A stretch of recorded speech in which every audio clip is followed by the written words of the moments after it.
Assalamualaikum warahmatullahi wabarakatuh. Perkenalkan, saya Casey Olivia Ramadhani dengan NIM G701241105 dari kelas C. Nah, jadi di sini saya akan memenuhi tugas pendahuluan percobaan 1 praktikum analisis farmasi. Jadi langsung saja, yang pertama itu definisi spektrofotometri UV vis. Nah, jadi spektrofotometri UV vis itu adalah teknik analisis kimia yang mengukur jumlah cahaya yang diserap oleh suatu sampel pada panjang gelombang ultraviolet 200 sampai 400 nanometer dan cahaya tampak 400 sampai 800 nanometer. Dan teknik ini didasarkan pada interaksi antara radiasi elektromagnetik dengan molekul atau atom dalam larutan vis. Nah, jadi prinsip kerjanya itu adalah fenomena absorpsi cahaya ketika cahaya polikromatik melewati sampel elektron dalam molekul akan menyerap energi tersebut dan mengalami eksitasi dari keadaan dasar atau ground state ke tingkat energi yang lebih tinggi atau excited state. Nah, jadi jumlah cahaya yang diserap itu berbanding lurus dengan konsentrasi zat dalam satu sampel. Nah, selanjutnya yang ketiga, komponen spektrofotometri UV vis.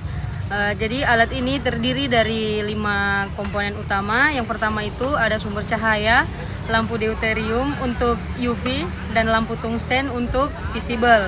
Nah, yang kedua itu ada monokromator. Jadi monokromator ini dia mengubah cahaya polikromatik menjadi satu panjang gelombang tunggal atau monokromatik. Selanjutnya yang ketiga itu ada kuvet atau wadah sampel, tempat meletakkan larutan atau kuvet kuarsa untuk UV, kuvet kaca plastik untuk visible. Nah, selanjutnya yang keempat itu ada detektor. Dia menangkap cahaya yang diteruskan dan mengubahnya menjadi sinyal listrik. Dan yang kelima itu ada readout.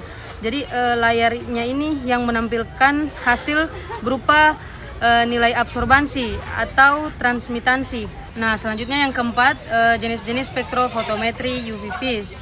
Jadi secara umum itu terbagi menjadi 2 jenis. Yang pertama itu ada single beam atau berkas tunggal. Nah, jadi cahaya itu hanya melewati satu jalur saja, sehingga pengukuran belangkonya itu dan sampel harus dilakukan secara bergantian.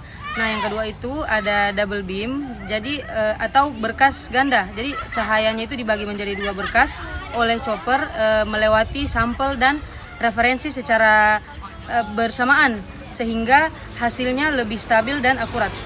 Nah, jadi yang kelima itu hukum Lambert-Beer.